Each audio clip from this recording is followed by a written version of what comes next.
आज हम नए अध्याय की शुरुआत करेंगे। तीसरा पार्ट पढ़ेंगे आज हम। तीसरा पार्ट जो है हमारे एग्जाम में 4 नंबर का आता है। कुल मिलाकर के इस पार्ट के 4 नंबर निर्धारित है, जिस आधार पर हम इस पार्ट का अध्ययन करेंगे। पार्ट का नाम है आनुवंशिकी। अध्याय 3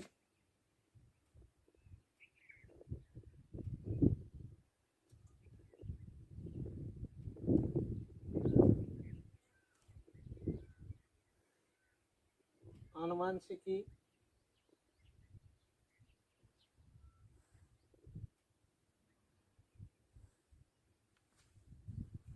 देखो, सबसे पहले हम देखेंगे कि आनुवंशिकी कहते किसे हैं।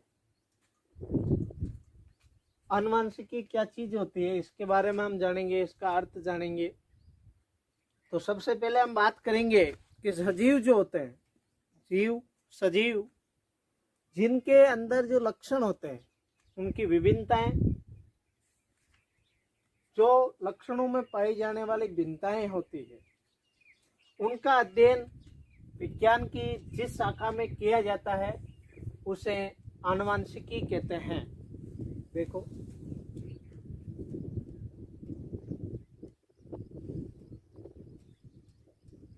आनुवंशिकी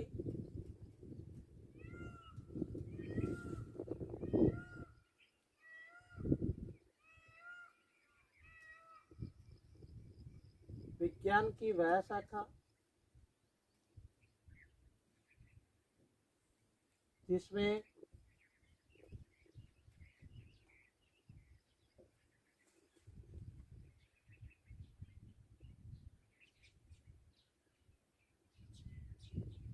सजीवों में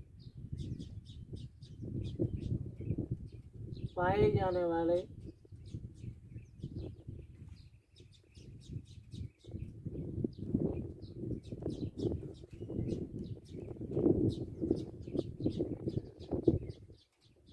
लक्षणों की विभिन्नताओं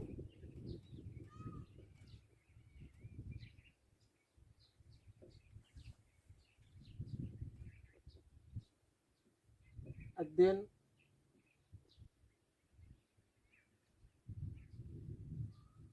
किया जाता है।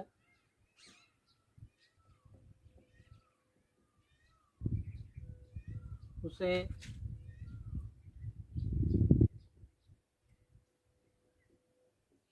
आनुवंशिकी कहते हैं।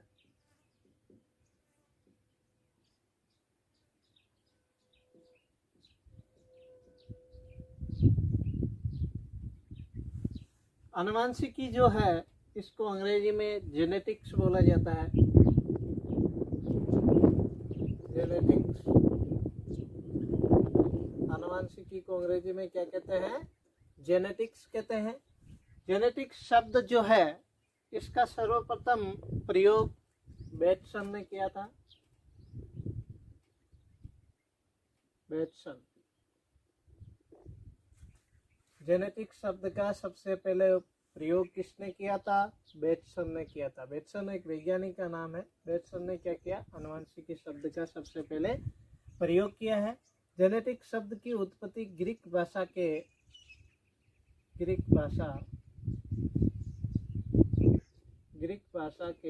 जीन शब्द से हुई है।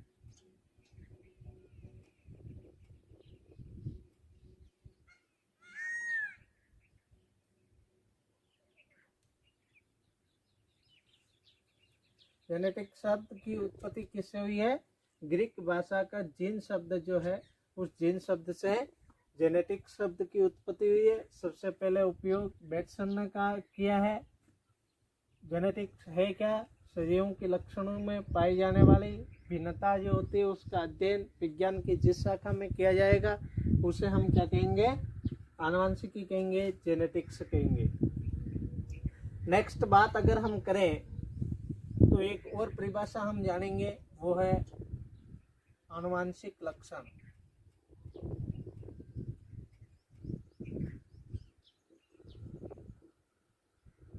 आनुवंशिक लक्षण। सजीव जो होते हैं उनके अंदर लैंगिक जनन के दौरान युग्मक जो होते हैं, उन युग्मकों के कारण जो लक्षण एक पीढ़ी से दूसरी पीढ़ी में स्थानांतरित होते हैं, उन लक्षणों को हम आनुवंशिक लक्षण कहते हैं। यानी सजीवों में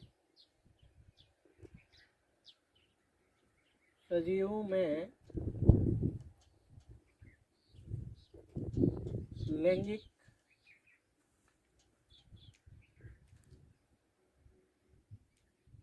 जनन से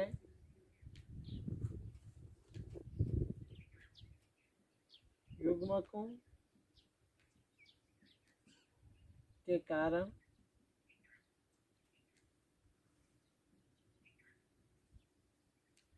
एक पीढ़ी से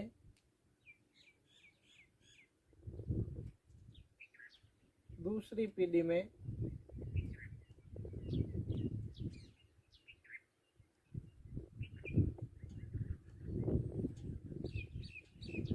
जो लक्षण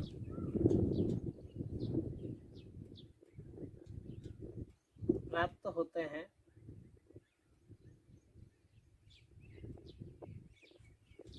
उन्हें आनुवंशिक लक्षण कहते हैं।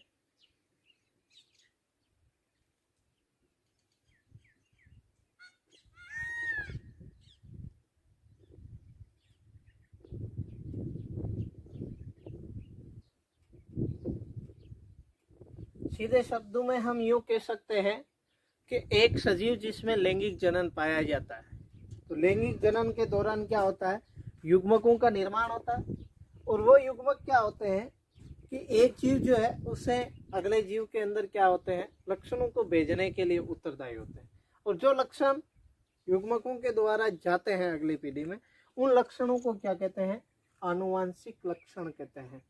और इन आनुवंशिक लक्षणों के जाने की यानी एक पीढ़ी से दूसरी पीढ़ी में स्थानांतरित होने की जो प्रक्रिया या क्रिया होती है उसे वंशानुगति कहते हैं। वंशानुगति, अंग्रेजी में इसको हेरिडिटी बोला जाता है। हेरिडिटी क्या होती है, एक पीढ़ी से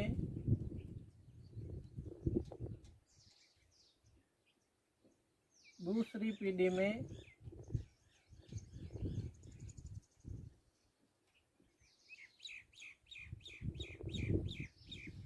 आनुवंशिक लक्षणों के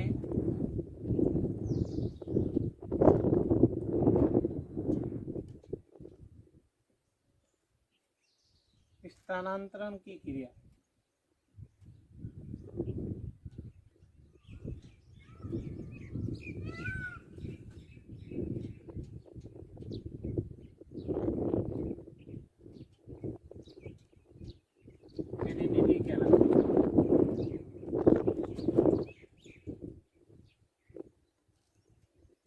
हेरिडिटी किसे कहते हैं, वंशानुगति किसे कहते हैं, एक पीढ़ी से दूसरी पीढ़ी में आनुवंशिक लक्षणों के स्थानांतरण की क्रिया क्या कहलाती है, वंशानुगति कहलाती है, हेरिडिटी कहलाती है। अच्छा, ये आनुवंशिक लक्षण पहले जान चुके हैं हम, आनुवंशिक ही जान चुके हैं।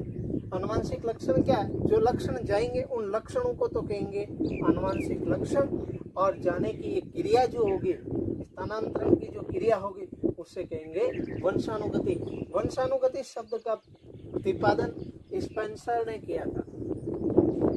वंशानुगति शब्द का प्रतिपादन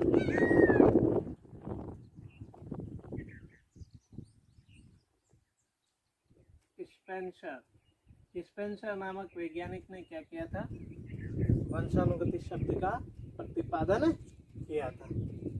देखो दोबारा देखें, विज्ञान की वह शाखा जिसमें सजीवों में पाए जाने वाले लक्षणों की विभिन्नताओं विषमताओं का अध्ययन जो किया जाता है उसे आनुवंशिकी कहते हैं, जेनेटिक्स कहते हैं। जेनेटिक्स शब्द का प्रयोग सबसे पहले बेटसन ने किया था। ये ग्रीक भाषा के शब्द जिन से इसकी उत्पत्ति हुई है। आनुवांशिक लक्षण किसे कहेंगे? सजीव में लैंगिक जनन जो होता है उसके दौरान जो युग्मक बनते हैं, उन युग्मकों के कारण क्या होता है कि एक पीढ़ी से दूसरी पीढ़ी में जो लक्षण भेजे जाते हैं उन लक्षणों को क्या कहते हैं? आनुवांशिक लक्षण कहते हैं। और इन आनुवांशिक लक्षणों की यानी एक पीढ़ी से दूसरी पीढ़ी में आनुवांशिक लक्षणों के स्थानांतरण की मतलब जाने की, भेजने की जो क्रिया होती है उसे वंशानुगति, हेरिडिटी कहते हैं।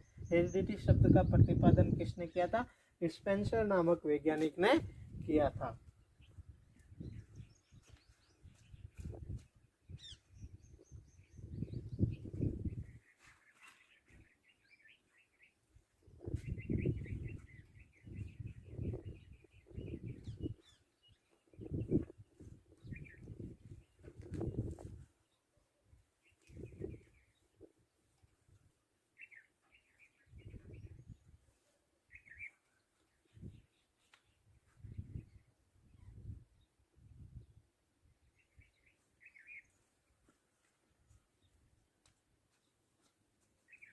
नेक्स्ट बात अगर हम करें तो आनुवंशिकी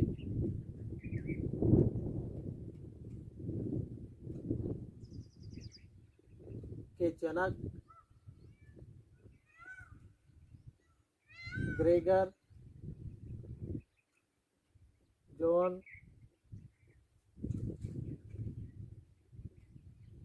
मेंडल को कहा जाता है। आनुवंशिकी के जनक या आनुवंशिकी के पिता किसे कहा जाता है? ग्रेगर जॉन मेंडल को आनुवंशिकी के जनक या पिता कहा जाता है। क्यों कहा जाता है? क्योंकि इन्होंने वंशानुगति नियमों का प्रतिपादन किया था, आनुवंशिक नियमों का प्रतिपादन किया था। क्या किया था इन्होंने? वंशानुगति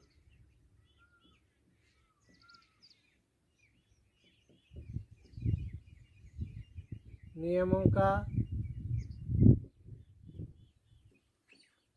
प्रतिपादन,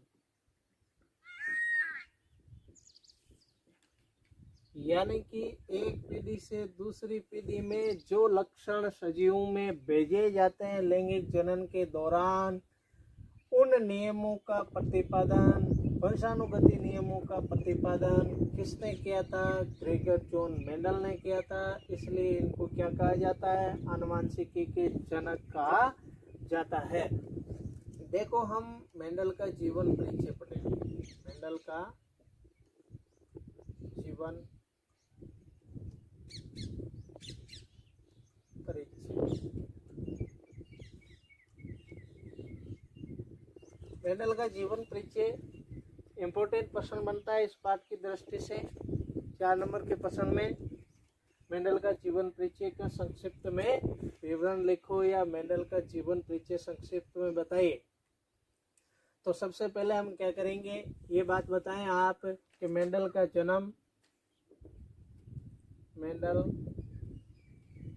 का जन्म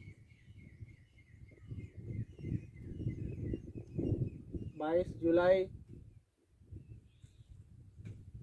1822 को ऑस्ट्रिया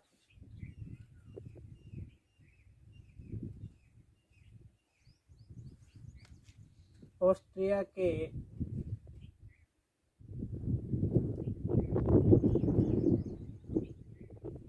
एंजेंडोर प्रांत के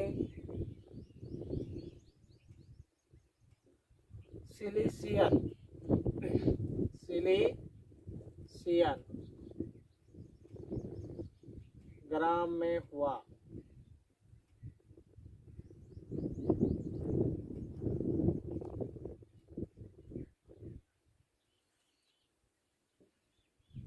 मेंडल का जन्म 22 जुलाई 1822 को ऑस्ट्रिया के एजेंडोर प्रांत के सिलिसियन ग्राम में हुआ। कब हुआ था इनका जन्म? 22 जुलाई 1822 को। कहाँ हुआ था?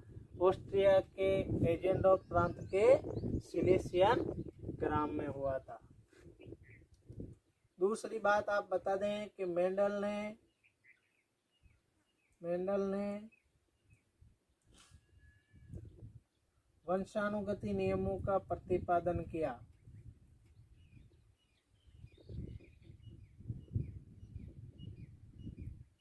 वंशानुगति नियमों का प्रतिपादन किया।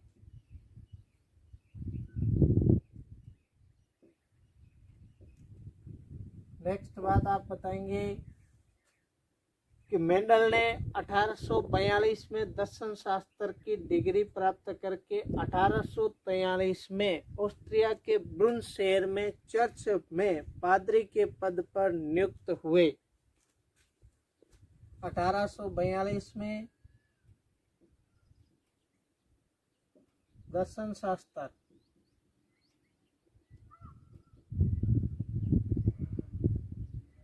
धार्मिक जो ग्रंथ होता है उसको दर्शन शास्त्र कहा जाता है। दर्शन शास्त्र में डिग्री प्राप्त करने के पश्चात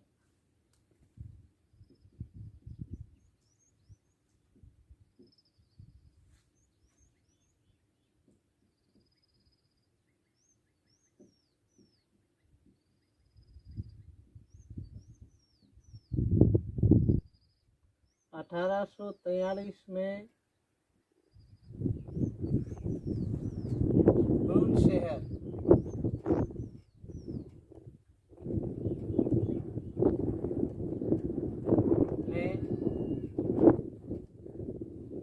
शहर के चर्च में पादरी के पद पर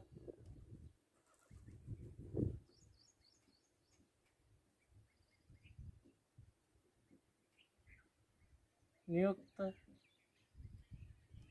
हुए।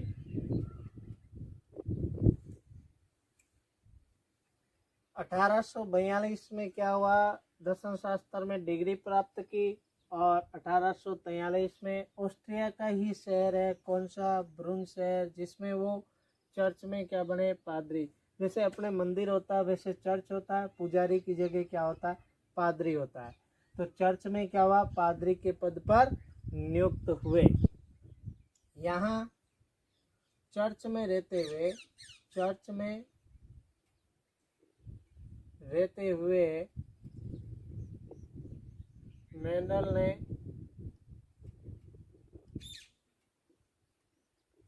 मटर के पादप, उद्यान मटर कह सकते हो, मेंडल ने उद्यान मटर पर 7 वर्षों तक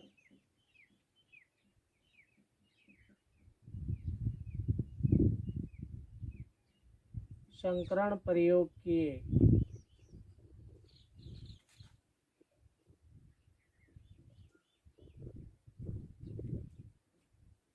अच्छा, वो 7 वर्ष जो थे वो थे 1856 से लेकर 1863 तक। चर्च में रहते हुए ही मेंडल ने क्या किया, उद्यान मटर पर, उद्यान मटर जो होता है इसका वानस्पतिक नाम है Pisum sativum, Pisum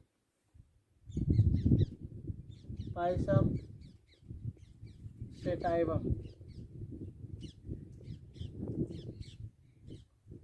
Pisum sativum यानी उद्यान मटर पर 7 वर्षों तक संकरण प्रयोग किए। यानी 1856 से लेकर 63 तक इन्होंने उद्यान मटर पर क्या किए, संकरण प्रयोग किए। अच्छा, संकरण से प्राप्त निष्कर्षों को, संकरण से प्राप्त निष्कर्षों को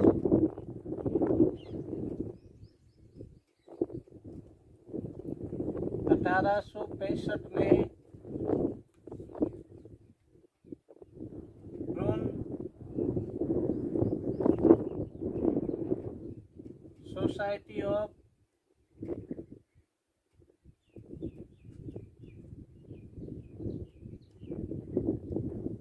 नेचुरल हिस्ट्री के समक्ष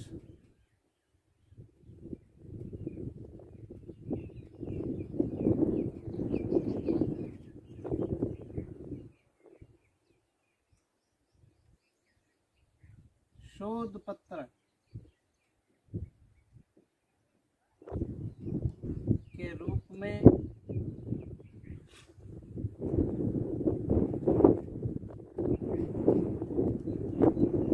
हिस्ट्री के समक्ष शोध पत्र के रूप में प्रस्तुत किया।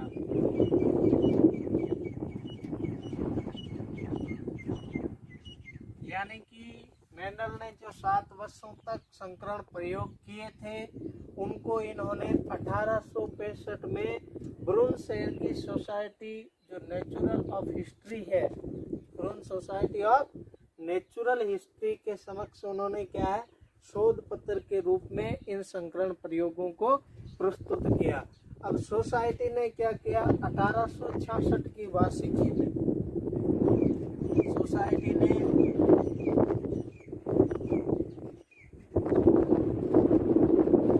1866 की वार्षिकी में पादप संकरण शीर्षक के नाम से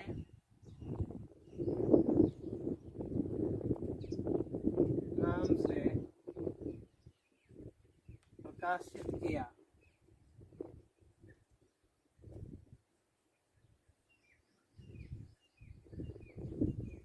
यानी कि जो मेंडल ने 7 वर्षों तक उद्यान मटर पर संकरण प्रयोग किए थे उनको सोसाइटी ने क्या किया, 1866 की जो वार्षिकी है उस वार्षिकी में क्या किया, पादप संकरण शीर्षक नाम देते हुए उन्होंने इसको प्रकाशित किया। इन मेंडल के संकरण प्रयोगों को लोगों के सामने रखा।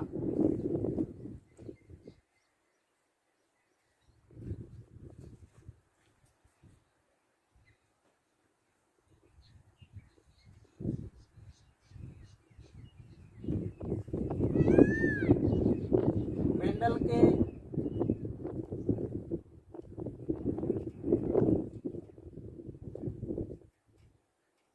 इन संकरण प्रयोगों को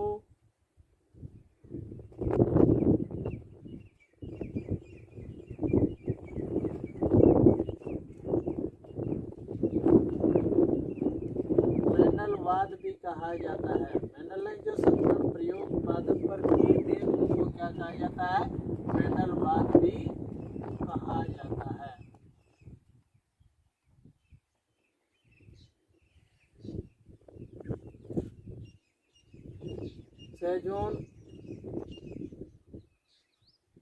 छह जनवरी 1884 को मेंडल की मृत्यु हो गई।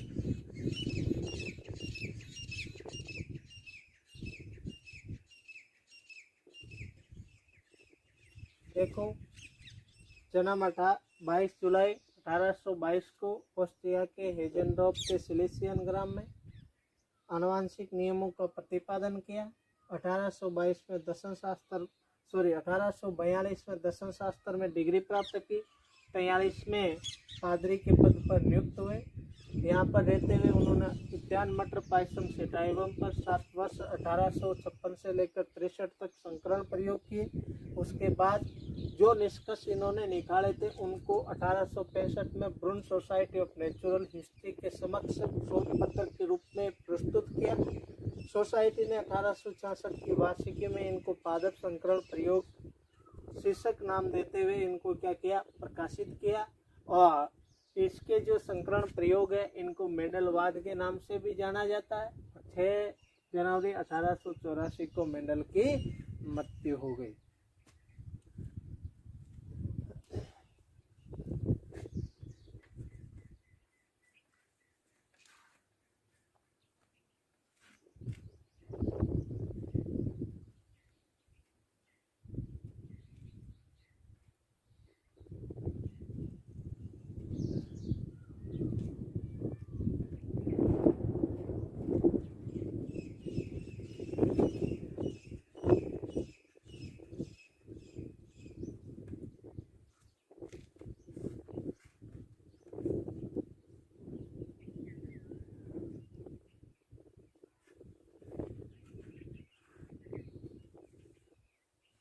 अगली बात जो हम करेंगे वो करेंगे मेंडल की सफलता के कारण।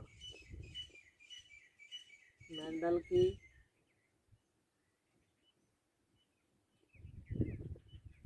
सफलता के कारण, क्या कारण थे जिसकी वजह से मेंडल सफल हुआ। उसके कारण ये थे कि प्रथम बात, मेंडल ने पादप का चुनाव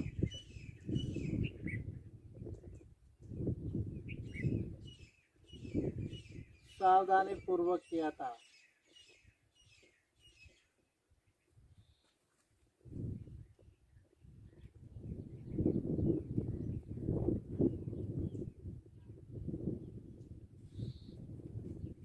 दूसरी बात,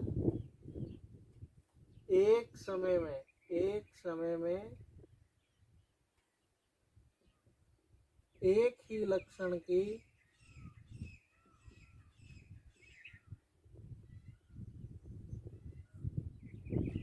वंशानुगति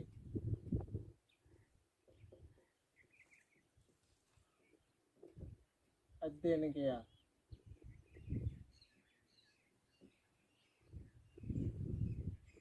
तीसरी बात थी कि संकरण से प्रयोगों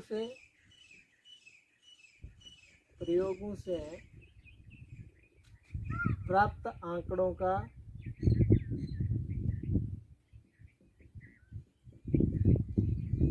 सांख्यिकी विश्लेषण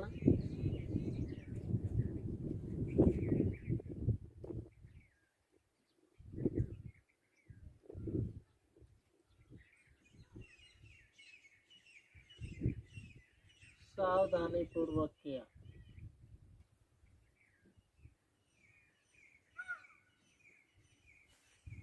देखो मेंडल सफल क्यों हुआ था।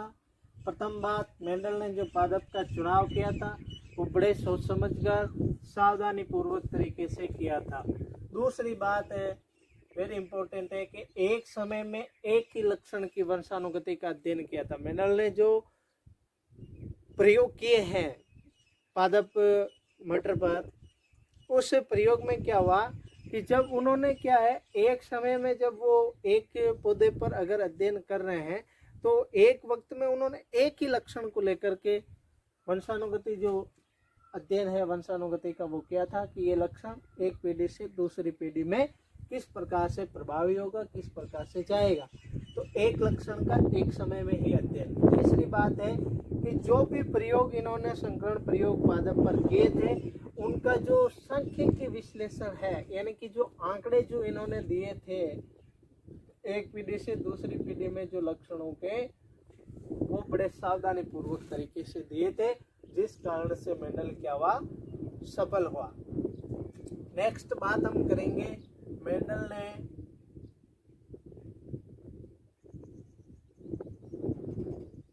मटर के पादप का ही चुनाव क्यों किया। मटर के पादप का ही चुनाव क्यों किया।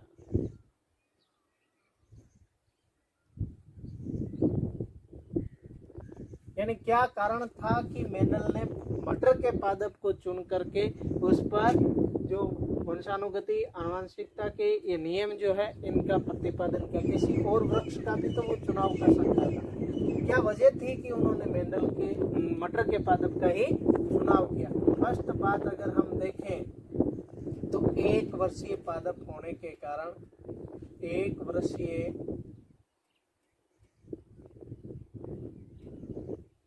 पादप होने के कारण कम समय में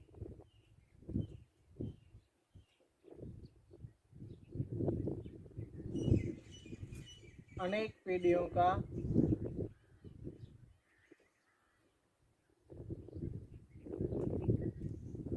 अध्ययन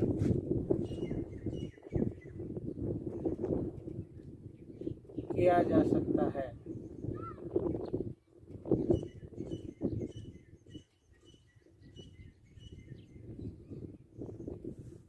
जैसे मटर का पौधा है वो 1 वर्षीय पादप है, कम समय का पौधा है।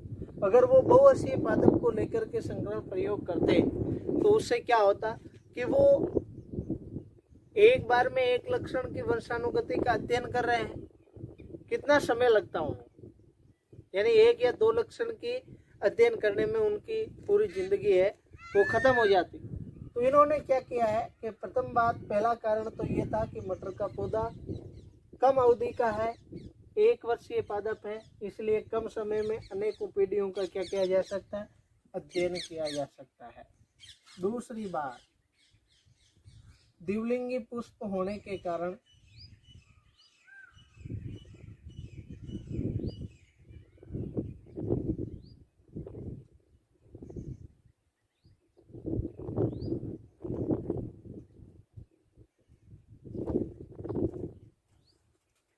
शुद्ध वंशक्रम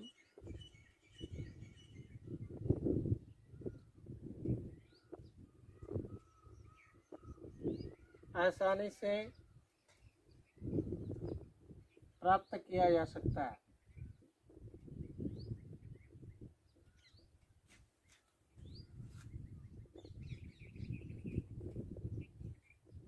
मटर का पौधा क्या होता है, द्विलिंगी होता है। द्विलिंगी मतलब कि वह पुष्प जिसके अंदर नर जननांग और मादा जननांग दोनों उपस्थित होते हैं, तो ऐसा पुष्प क्या कहलाता है, द्विलिंगी पुष्प कहलाता है। जैसे द्विलिंगी पुष्प है तो एक ही पुष्प के द्वारा बीज तैयार किया जा सकता है, फल तैयार किया जा सकता है, तो उससे क्या है, शुद्ध वंश क्रम प्राप्त हो जाएगा। दूसरे पुष्प की या दूसरे पौधे के किसी प्रकार के जनन अंग की आवश्यकता नहीं पड़ेगी, तो उसे क्या शुद्ध रूप से अगला वंश जो है वो प्राप्त किया जा सकता है। यानी कि एक ही पुष्प के द्वारा बीज प्राप्त किया जा सकता है, शुद्ध वंश क्रम प्राप्त हो जाता है। तो द्विलिंगी पुष्प है, शुद्ध वंश क्रम आसानी से प्राप्त हो जाएगा, इसलिए उन्होंने मटर के पादप का चुनाव किया। तीसरी बात यह है कि कृत्रिम विधि से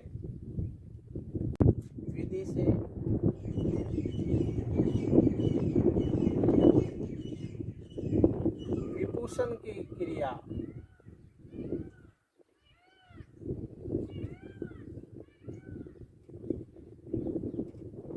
आसानी से करवाई जा सकती है, आसानी से की जा सकती है। देखो, कृत्रिम विधि से विपुषण में हम पर परागण की जो क्रिया है वो आराम से इसके अंदर कर सकते हैं, क्योंकि इसके अंदर जो दोनों जनन अंग जो है एक पुष्प में उपस्थित दोनों जनन अंग, उनको आसानी से क्लैरिटी रूप से क्या है पहचाना जा सकता है अलग अलग रूप से। तो हम क्या कर सकते हैं, एक पुष्प का परागण लेकर के दूसरे पुष्प के वर्तिकाग्र तक आराम से कृत्रिम विधि से मतलब पर परागण की जो क्रिया है वो करवा सकते हैं। ये इसके अंदर विशेषता थी मटर के पादप में। चौथी बात, इसमें 7 जोड़ी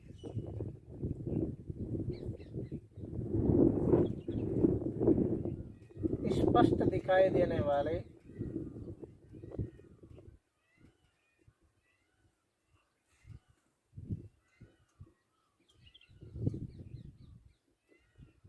लक्षण पाए जाते हैं। यानी मटर का जो पादप है उसके अंदर 7 जोड़ी स्पष्ट दिखाई देने वाले लक्षण पाए जाते हैं। स्पष्ट रूप से 7 जोड़ी लक्षण जो इसमें दिखाई देने वाले होते हैं, इसलिए मटर के पौधे का चुनाव। ये 7 जोड़ी स्पष्ट दिखाई देने वाले जो लक्षण है उनके बारे में हम बाद में चर्चा करेंगे। देखो, सफलता का कारण, पादप का चुनाव सावधानी पूर्वक, एक समय में एक लक्षण की वंशानुगति और प्रयोगों से प्राप्त आंकड़ों का सांख्यिकीय विश्लेषण सावधानी पूर्वक। मटर के पौधे के चुनाव का कारण है 1 वर्षीय पादप होने के कारण कम समय में अनेक पीढ़ियों का अध्ययन किया जाना, द्विलिंगी पुष्प होने के कारण शुद्ध वंश क्रम आसानी से प्राप्त हो जाता है। अच्छा, इसके अंदर दोनों जननांग आसानी से पहचाने जा सकते हैं, इसलिए इसके अंदर कृत्रिम रूप से जो परपरागण की क्रिया है वो करवाई जा सकती है। और उसके अलावा इसमें 7 जोड़ी स्पष्ट दिखाई देने वाले लक्षण पाए जाते हैं। इन लक्षणों के बारे में हम अगली क्लास के अंदर चर्चा करेंगे कि मटर के पौधे में वो कौन से 7 जोड़ी लक्षण है जो स्पष्ट रूप से देखे जा सकते हैं।